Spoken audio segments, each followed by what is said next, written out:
Bonjour à tous et bonjour à ceux qui nous retrouvent pour ce festival Impulsion Business. Demain, c'est ici.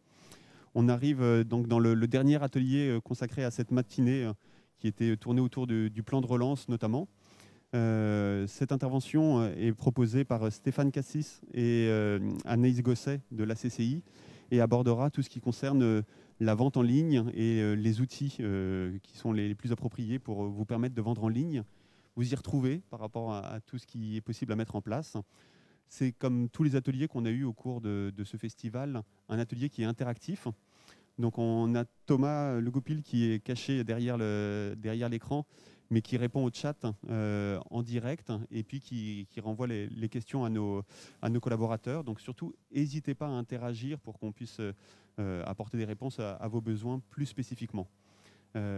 Juste un dernier petit point, c'est pour avoir en tête, pour ceux qui le souhaitent, de se retrouver cet après-midi où seront abordées les questions du financement ou de la création reprise d'entreprise, notamment en franchise. Donc j'en dis pas plus, je laisse la parole à Stéphane pour engager cette présentation. Merci beaucoup. Super, merci Mathias pour la petite intro. Stéphane Cassis, j'ai l'honneur et le plaisir de co-animer ce mini-webinaire avec Anaïs Gosset. On est tous les deux conseillers numériques à la CCI de Caen avec une spécialité. Alors Anaïs sur le tourisme et moi principalement sur l'e-commerce. L'idée aujourd'hui c'était de vous évoquer quelques piliers de la vente en ligne. Et comme l'a très justement dit Mathias, le but du jeu, c'est que vous soyez aussi à l'affût, qu'on puisse répondre à vos questions et que ça soit aussi le plus utile pour vous. Donc voilà, on va pouvoir commencer. Alors, quand on parle de piliers numériques et quand on parle de vente en ligne, on va évoquer évidemment le site e-commerce. C'est, je dirais, le pilier principal d'une activité sur le numérique. On va parler aussi un peu de click and collect. C'est un peu le mot tendance de cette rentrée 2020. Et vous allez voir que ce n'est pas si compliqué de mettre en place un click and collect. Il y a des solutions qui existent. Ces solutions sont principalement des marketplaces. Alors, les réseaux sociaux, on en a parlé pour motiver, pour créer une communauté. Sachez aussi que via les réseaux sociaux, on peut vendre. On peut aller un peu plus loin sur le numérique grâce à ces outils-là. Et puis notre ami Google qui va venir un petit peu saupoudrer le numérique par ces outils. Et Anaïs vous en dira deux mots. Alors c'est parti sur le site e-commerce. Quand on a envie, besoin ou en projet de créer un site e-commerce, eh bien deux options se présentent à nous. Soit on le crée soi-même, parce qu'on en a l'envie, soit on passe par un prestataire. Et on va voir dans chaque cas de figure quels sont les avantages et les inconvénients. Alors, excusez-moi pour le masque. Hop. Alors, quand on veut créer un site soi-même, la première étape, c'est de choisir ce qu'on appelle un nom de domaine. Le nom de domaine, en fait, c'est ni plus ni moins que l'adresse exacte de votre site Internet. L'idée, c'est de choisir une racine et puis une extension. Alors l'extension, ça peut être une extension géographique, .fr, .com, .it, .be, etc., etc. La recommandation quand même en France, et que ce soit pour les clients ou pour les moteurs de recherche, c'est d'aller quand même vers un .fr, si pas disponible, le .com. Une fois qu'on a le nom de domaine, une fois qu'on a, si on fait un parallèle, c'est un parallèle que je prends toujours, que j'aime bien, avec la construction d'une maison, eh ben, le nom de domaine, ça va représenter le terrain. Donc on a acheté le terrain, là l'idée c'est de le rendre constructible. Et pour le rendre constructible, on va aussi payer ce qu'on appelle un hébergement. L'hébergement, c'est simplement la machine qui va venir faire tourner votre site internet pour qu'il soit consultable à toute heure et dans tous les pays. Une fois qu'on a ça, on est à peu près paré et ben, deux options. On a le terrain, il est constructible. Donc soit on construit la maison brique par brique, auquel cas on va coder le site internet. On appelle ça, enfin le métier dédié, on appelle ça un développeur web, ou alors on va passer par des solutions clés en main. Et là, on peut évoquer des solutions comme Shopify, PrestaShop, solution e-commerce française, ou plus globalement WordPress avec une extension WooCommerce. C'est quoi l'idée? C'est qu'en fait, on va passer par une maison type, donc un outil qui va nous donner en fait un site internet assez standardisé. L'idée, le point positif principal, c'est qu'en fait, ça va aller très vite pour vous. On va avoir quelque chose de très moderne, très fonctionnel, très vite. L'inconvénient, à contrario, eh ben, c'est qu'on a quelque chose d'assez standard et on va retrouver plus ou moins les mêmes sites internet un peu partout. Alors, juste pour petite précision, c'est de la prise en main, forcément, donc il faut forcément un peu s'y plonger dans cet outil. Il y a des contenus sur Internet qui vous permettent de vous guider sur l'utilisation d'un WordPress ou d'un PrestaShop, mais derrière, on n'a pas besoin d'une technicité, enfin en tout cas d'aller jusqu'à la technique du code informatique pour créer le site Internet. Alors les outils, on les a évoqués. WordPress plus WooCommerce, c'est aujourd'hui, l'outil WordPress est aujourd'hui utilisé par plus de 60% des sites internet dans le monde. Donc il y a vraiment beaucoup de contenus qui sont liés au FAQ, au support, etc. de WordPress. Il y a des solutions e-commerce qui sont très performantes du type PrestaShop ou son équivalent américain Shopify. Et il y en a plein d'autres. J'en ai noté quelques-uns: Urban Hub, Zen2, Olka, Rapidle, QB, etc. etc. N'hésitez pas à aller regarder sur Internet quelle solution vous paraît la plus adaptée pour vous, et puis de vous lancer et regarder un peu des tutos pour prendre en main l'outil. Alors, une fois qu'on a la maison, le site Internet, eh ben, on va essayer d'ajouter des extensions, ce qu'on appelle des plugins en anglais. Alors, les extensions, ça peut être des modules de paiement, par exemple Alma, Lydia, SumUp, Paylib, PayPal, Stripe, etc. Et puis, on va ajouter aussi des modules de livraison. Et là, je peux citer DHL, UPS, Colissimo, etc. etc. C'est tout cet ensemble avec les extensions qui va rendre votre site Internet fonctionnel et puis plutôt utile. Alors, je ne crois pas qu'on voit le PowerPoint. Je vous avais mis un exemple de site Internet. Si on peut le montrer à l'écran, c'est un exemple de WordPress plus WooCommerce. L'extension WooCommerce va transformer votre WordPress en site e-commerce en y ajoutant par exemple un bouton de panier et puis ce qu'on appelle des call to action, des boutons d'action du type ajouter au panier qu'on voit en assez gros en rose qui donne envie de cliquer quand même. Hop.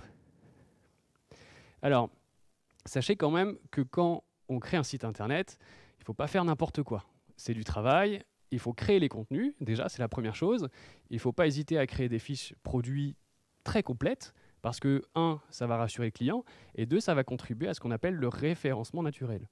On rappelle que Google, c'est un moteur de recherche et que lui, son objectif, c'est de proposer du contenu très frais et très qualitatif à ses utilisateurs. Donc n'hésitez pas à bien garnir vos fiches produits en mentionnant évidemment le prix, le mode de livraison, etc., etc.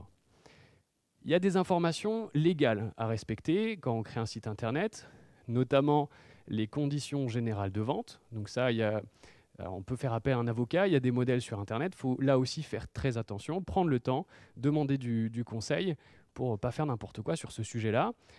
Toujours dans l'aspect légal, on va rédiger des mentions légales et puis ce qu'on appelle aussi la politique de confidentialité. Alors, l'autre option, c'est de passer par un prestataire. L'idée, c'est de créer ce qu'on appelle un cahier des charges, c'est-à-dire qu'on va écrire noir sur blanc ce qu'on veut pour le site internet, les fonctionnalités principales, mais aussi un peu de graphisme, quelle couleur on va utiliser, quel typo on va utiliser, est-ce qu'on veut un bouton de recherche, est-ce qu'on veut que les produits, il y ait une galerie produits, enfin voilà, tout ça, plus vous allez détailler votre cahier des charges, plus vous allez gagner du temps avec votre prestataire et plus le site ressemblera à ce que vous voulez. Donc l'avantage de passer par un prestataire, c'est que la technicité, lui, il l'a. Et puis, forcément, vous aurez un site qui est tout à fait sur mesure avec les fonctionnalités que vous attendez. Le plus souvent, le prestataire va aussi faire un site plutôt propre en termes de référencement. Donc ça, c'est un vrai avantage à ne pas négliger. Quand vous passez par un prestataire, veillez quand même à être bien propriétaire du site internet, que vous ayez tous les accès, que vous soyez propriétaire du nom de domaine et que vous puissiez aussi gérer l'hébergement. L'inconvénient principal, c'est le coût. Forcément, un site internet, ça coûte un peu d'argent, en général entre 2 000 et 10 000 euros, selon le prestataire et selon les fonctionnalités qu'on y met. Alors, si je devais maintenant donner 2-3 conseils sur le choix du prestataire, mon premier conseil, c'est de faire au feeling. Pourquoi ? C'est parce que votre prestataire, il doit être quand même assez disponible pour vous, que vous ayez une relation de confiance. C'est hyper important pour vous et votre prestataire, que vous soyez un peu en symbiose pour que dès qu'il y a une modification, une erreur ou quelque chose, que le changement puisse être apporté assez vite. Alors, la seconde chose, c'est de savoir avec quel outil votre prestataire a créé votre site internet. Alors, je m'explique. Imaginons une agence de communication qui a créé son propre outil pour créer les sites internet. Et bien là, si jamais, et c'est une probabilité, si jamais l'agence est vouée à disparaître ou que l'outil n'est plus utilisé, et bien derrière, pour maintenir le site, ça va être extrêmement compliqué.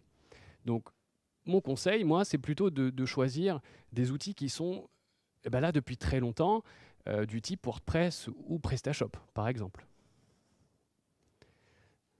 Donc, une fois qu'on a mis son site internet en place, ou pas d'ailleurs, on va voir qu'il y a cette solution du click and collect. On va même plutôt parler, pour beaucoup de commerçants rencontrés, de call and collect, mais on va en parler après. Donc le click and collect, ça permet quoi? Ça permet déjà de développer la visibilité de son entreprise. On accède à une nouvelle clientèle, on a un canal de distribution différent, et c'est surtout qu'on est accessible 24 heures sur 24 et 7 jours sur 7. Ça permet de fidéliser nos clients, de garder le lien avec eux. Effectivement, même en temps de confinement, si j'ai besoin d'un item, si je propose le click and collect, mon client va rester fidèle à mon entreprise et ne pas migrer vers une autre qui proposerait ce service. Je peux également calculer mon retour sur investissement direct. C'est-à-dire que même si aujourd'hui, en ce moment, beaucoup de formules sont gratuites pendant le confinement et donc jusqu'à demain, je sais quels vont être les coûts de ces plateformes et je vais les intégrer dans mes coûts de vente et dans mes coûts de fonctionnement par la suite. Alors, le click and collect versus la livraison à domicile. Pourquoi? Parce que déjà, je fais venir le client dans ma boutique. Donc, il découvre ma boutique, mon centre-ville, mes commerces vivent. Je n'ai pas d'emballage, je n'ai pas d'envoi, pas de déplacement et je n'ai aucune sous-traitance concernant la livraison. Donc, c'est vraiment un apport pertinent pour votre activité. Tu veux bien changer? Alors, on va présenter maintenant les marketplaces. Donc, les marketplaces, il y en a beaucoup de différentes sur des critères différents. On a des marketplaces très généralistes, donc celles que vous connaissez toutes, les plus grandes. Amazon, Cdiscount, Rue du Commerce, Le Bon Coin, la Fnac, etc. Celles qui sont spécialisées métiers, donc ça c'est un phénomène qu'on a vu grandir depuis quelques années, c'est-à-dire qu'aujourd'hui on a des marketplaces par activité. Donc je vais citer par exemple les nouveaux cavistes, 1001 pharmacies, épicerie.com, 1, 2, 3 fleurs. Donc on est vraiment sur une thématique secteur et métier. Et on a là vraiment qui sont apparus depuis le premier confinement, les marketplaces locales destinés à un territoire, à une agglomération, à un territoire, ce qui permet de concentrer les visites et les achats sur un territoire donné et de travailler la visibilité et l'offre du territoire en question. Donc, une marketplace est soumise à une commission entre 5% et 30% en fonction du bien, de la plateforme et de la rareté du produit que vous allez proposer. C'est l'inconvénient majeur, c'est cette commission. De plus en plus, les marketplaces locales se sont développées et ont proposé des alternatives à cette commission. Par exemple, sur Ma Ville, Mon Shopping, si aujourd'hui mon client décide d'opter pour le click and collect via la plateforme, je ne reverse rien au groupe La Poste qui gère cette plateforme. Par contre, si le client décide de se faire livrer, à ce moment-là, la plateforme opérera une commission d'environ 5%. Donc, sachez qu'en ce moment, toutes ces marketplaces, depuis ce second confinement, ont proposé beaucoup d'options attrayantes pour faire venir de nouveaux commerçants, donc sans abonnement, sans engagement. On vous offre également des tickets d'achat pour faire de la publicité en ligne, pour promouvoir vos produits et cette nouvelle plateforme. Donc, ça vous permet quand même aujourd'hui... Est-ce que tu peux mettre la suivante? Donc, les avantages, c'est que sur les grosses plateformes, vous bénéficiez d'un trafic extrêmement important, parfois un peu trop important en fonction du produit que vous avez, puisqu'il est mis en concurrence avec beaucoup d'autres offreurs. On maîtrise ses coûts, puisqu'on sait exactement combien vont nous coûter les commissions et combien nous coûte l'abonnement. Je profite de fonctionnalités intégrées extrêmement intéressantes qui sont la livraison, le service après-vente, le paiement en 4 fois, le paiement sécurisé, etc. Ça me permet d'écouler les stocks et je peux également faire sous-traiter la logistique et les envois par ces mêmes plateformes. Les inconvénients, évidemment, on vient d'en parler, c'est la commission, entre 5 et 30%. donc à évaluer aussi sur la rentabilité de votre activité. Et c'est la mise en concurrence avec d'autres offreurs qui peuvent, eux, casser les prix, qui n'ont pas de frais de fonctionnement. Voilà, tout le monde est sur une échelle un peu différente. Tu vas aller sur la suivante. Deuxième point, les outils Google. Donc, pourquoi aujourd'hui on parle de Google? Stéphane en a parlé juste avant, c'est en termes de référencement.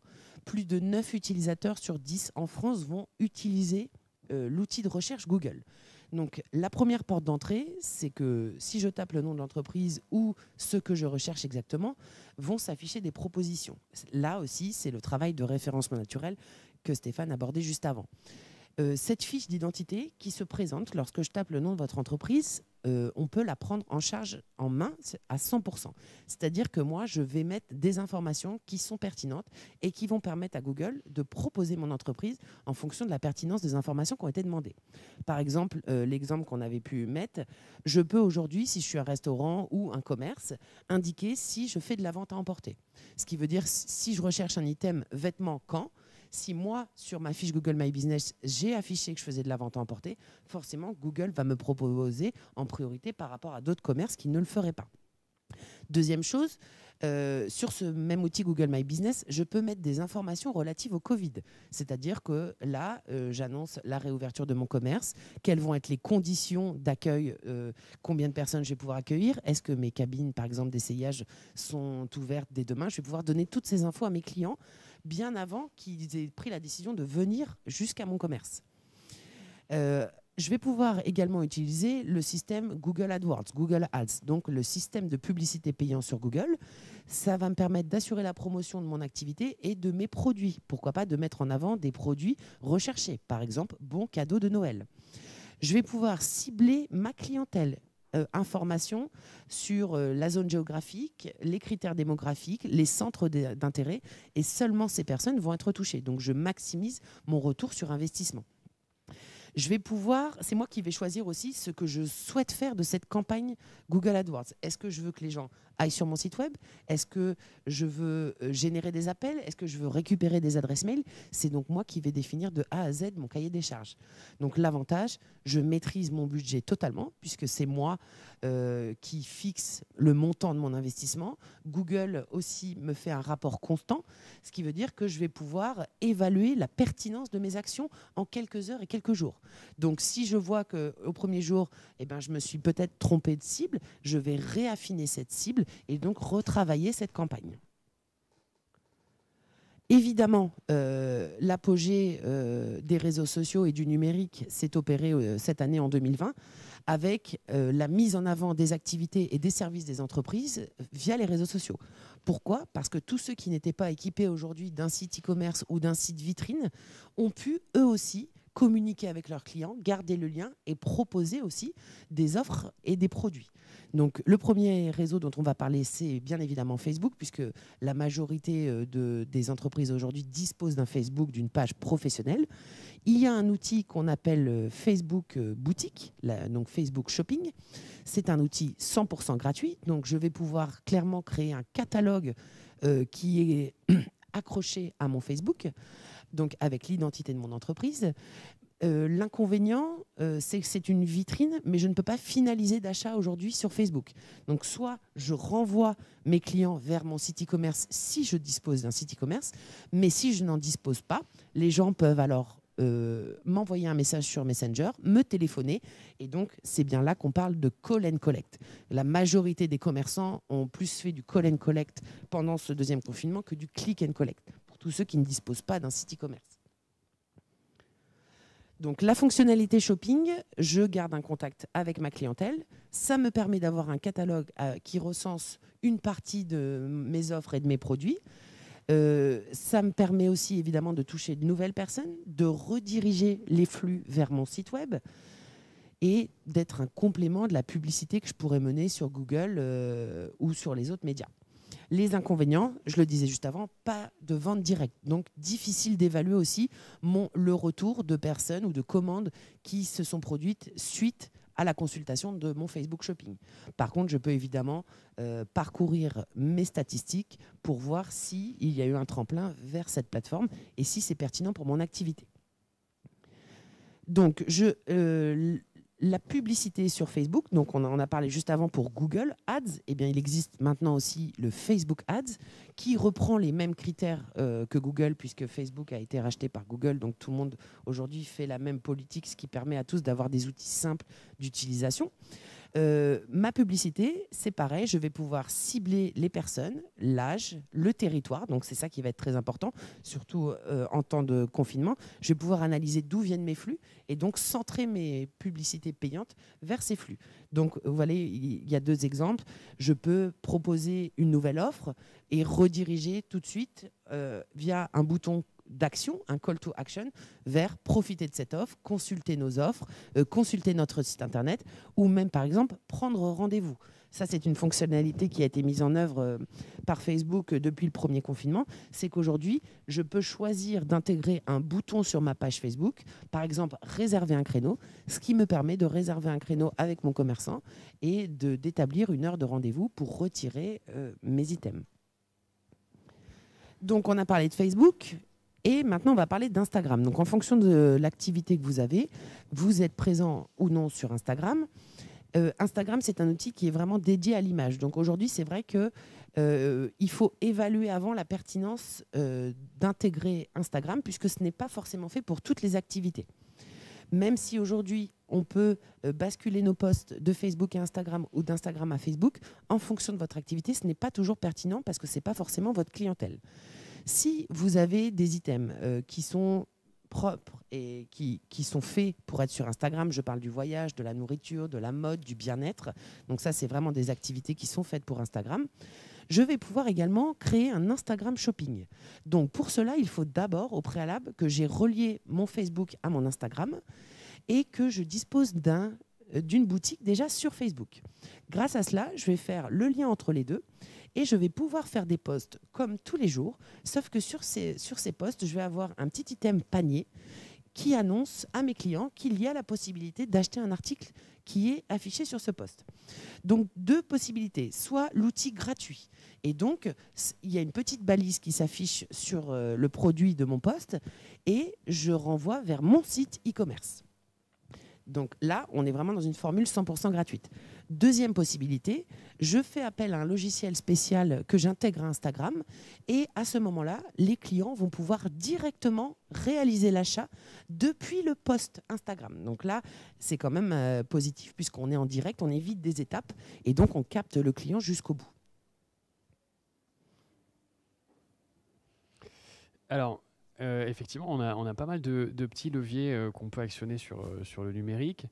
Le tout, c'est... en fait, vous faites aussi en fonction de vous, de vos clients. Vous connaissez mieux que personne votre activité et vos clients. L'idée, aujourd'hui, c'est de garder ce contact avec votre clientèle. Et pour ça, pas besoin d'aller sur un e-commerce, sur Facebook, sur Instagram, si ce n'est pas votre volonté. Néanmoins, sachez que vous êtes en concurrence avec d'autres marques, d'autres contenus, et que ces marques, ces contenus, eh ben, elles vont vers votre client. Donc si vous ne le faites pas, et derrière, eh ben, on a affaire aujourd'hui à des clients qui sont, des internautes qui sont plutôt impulsifs, voire frivoles presque. Donc il faut aller vers eux. C'est extrêmement important, quel que soit le moyen. Donc on peut aussi, par exemple, envoyer des campagnes de SMS pour les clients un peu privilégiés, des offres promo, des ventes privées, une reprise d'activité. On peut envoyer des emails. Donc là, je vous invite à aller consulter aussi quelques tips, quelques astuces pour la mise en place de newsletters un peu efficaces. Il y a aussi des bonnes pratiques pour éviter que votre email termine à la poubelle avant même d'être lu. Vraiment, utilisez aussi toutes les plateformes que vous avez, que ce soit Google My Business, que ce soit les réseaux sociaux, Facebook, Instagram. Après, si vous êtes sur TikTok, c'est très bien aussi. L'idée, c'est juste d'utiliser ces réseaux vraiment pour l'interaction avec le client. Pas seulement pour lui dire « je veux te vendre quelque chose », mais plutôt pour lui dire « je vais rouvrir demain, j'espère que vous serez là ». Gardons le lien. C'est extrêmement important. Le numérique, c'est un outil. Donc, à vous de l'utiliser vraiment au mieux pour garder ce lien avec votre client. Et puis, il y a quelque chose qui est extrêmement important, qui est hors numérique, c'est le bouche à oreille. Donc, plus vous allez garder ce lien, entretenir ce lien avec votre clientèle, et plus votre clientèle va devenir ambassadeur de votre entreprise et de votre marque. Donc, il faut vraiment, vraiment les chouchouter, plus que jamais, j'ai envie de dire. Il y a aussi des plateformes, et du coup... je terminerai par ça. Il y a une plateforme qui s'appelle par exemple Géolocal Normandie qui permet en fait de référencer l'ensemble des établissements qui sont ouverts ou alors qui peuvent être contactés pendant le confinement. Eh ben, c'est un petit peu en plaçant ces pions un peu partout qu'on va s'assurer une sorte de visibilité globale, toujours dans l'esprit de garder ce contact avec le client. Alors, on a parlé des aides un peu plus tôt ce matin. Alors pour ceux qui n'étaient pas encore réveillés, ça nous permet de faire un petit récap. Il y a des aides aujourd'hui du côté de la région notamment qui vous permettent de mettre en œuvre un projet numérique. La principale, elle s'appelle Impulsion Transition Numérique. Elle est propulsée par la région Normandie via l'AD Normandie. Cette aide va venir subventionner un projet numérique à hauteur de 50% dans la limite de 5 000 €. Alors, quelles sont les dépenses éligibles? On peut citer par exemple la création d'un site internet, qu'il soit vitrine ou marchand. On peut citer aussi l'achat de matériel informatique, mais aussi l'achat de logiciels ou même des prestations intellectuelles qui entoureraient le numérique, par exemple de la gestion de projet et par exemple une formation. À savoir quand même, et c'est important, sur la brochure de l'AD Normandie, il est spécifié que les auto-entrepreneurs, les franchisés et les professions libérales ne sont pas éligibles sur ce dispositif. Alors, le second plan pour les aides numériques, vous avez certainement entendu parler du chèque numérique de Bruno Le Maire lors d'une allocution le 10 novembre dernier. Le chèque numérique prend la forme aussi d'une subvention d'un maximum de 500 € pour les commerces et entreprises qui étaient fermés administrativement pendant ce deuxième confinement et qui auraient entrepris des démarches numériques et qui auraient un peu dépensé de l'argent pour mettre en œuvre un projet ou de la vente en ligne. La demande se fait sur le site de l'ASP, que vous connaissez, à partir de janvier 2021. Alors, il faudra néanmoins prouver sur émission de facture que vous avez engagé des dépenses pour engager votre transition numérique. Donc les chambres de commerce sont présentes à vos côtés toute l'année et depuis de nombreuses années concernant la transition numérique. Aujourd'hui, on propose un certain nombre d'actions concrètes à destination des publics, du tourisme, des commerces, des industries ou du B2B. Donc un premier volet qui est plus collectif. Donc beaucoup d'entre vous suivent aujourd'hui notre webinaire, mais on organise très souvent des webinaires depuis le premier confinement sur toutes les thématiques du numérique. Donc on appelle ça les ateliers 90 minutes. Ce sont des ateliers qui sont entièrement gratuits et qui aujourd'hui sont suivis en vidéo. Alors, le prochain 90 minutes, c'est jeudi prochain. Ce sera animé par Stéphane et ce sera Zoom sur Facebook, le pays le plus peuplé du monde, où Stéphane vous donnera grand nombre d'astuces et de bonnes pratiques pour booster votre business et mettre en avant votre page pour faire la différence par rapport aux autres. Le deuxième volet d'accompagnement collectif, ce sont les ateliers business payants sur une demi-journée, sur une thématique bien précise, avec un nombre d'entreprises limité maximum à 6. Et là, on peut être sur la création d'un nouvel outil numérique ensemble et on travaille sur votre projet aussi avec les autres et avec une réflexion commune. En individuel, la chambre de commerce, les chambres de commerce proposent des rendez-vous découvertes numériques en entreprise où avec vous, en 1 heure, on fait un diagnostic de vos outils numériques et ensemble, clairement et très concrètement, on commence à dessiner l'ébauche d'un plan d'action sur des opérations prioritaires à mener concernant votre transition numérique.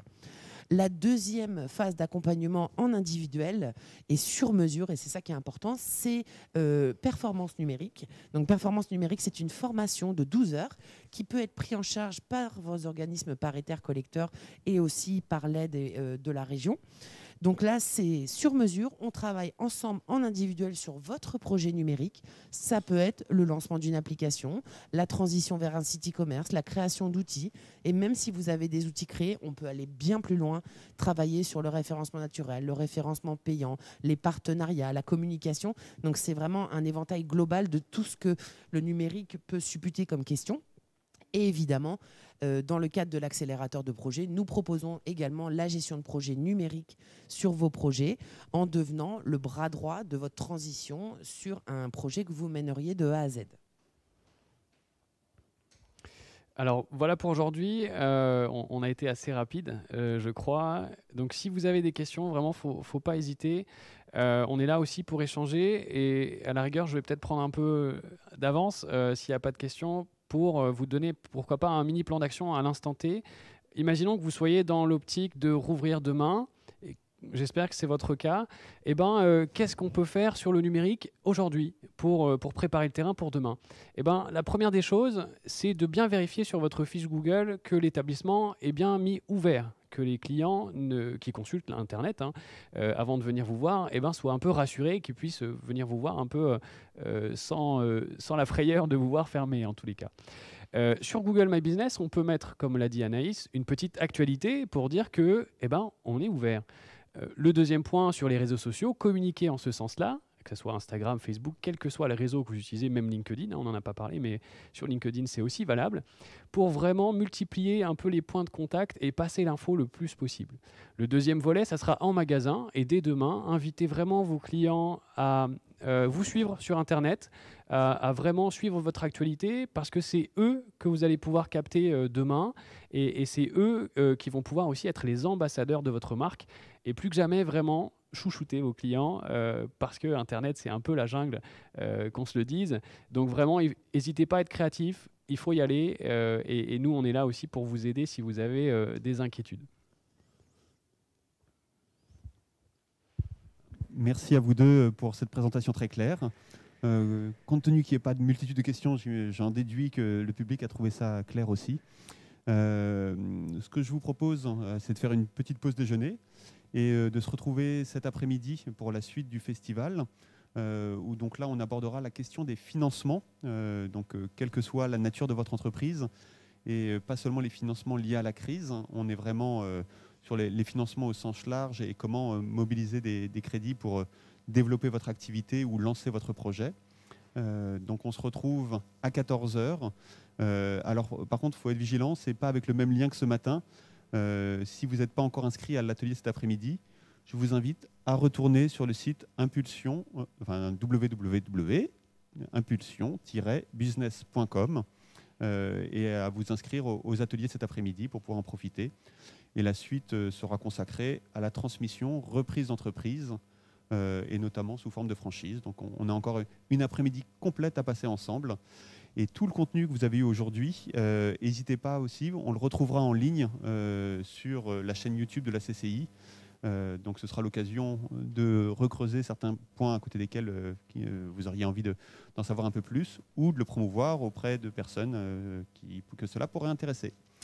Au plaisir de vous retrouver. Je vous souhaite un bon appétit. À bientôt. Au revoir.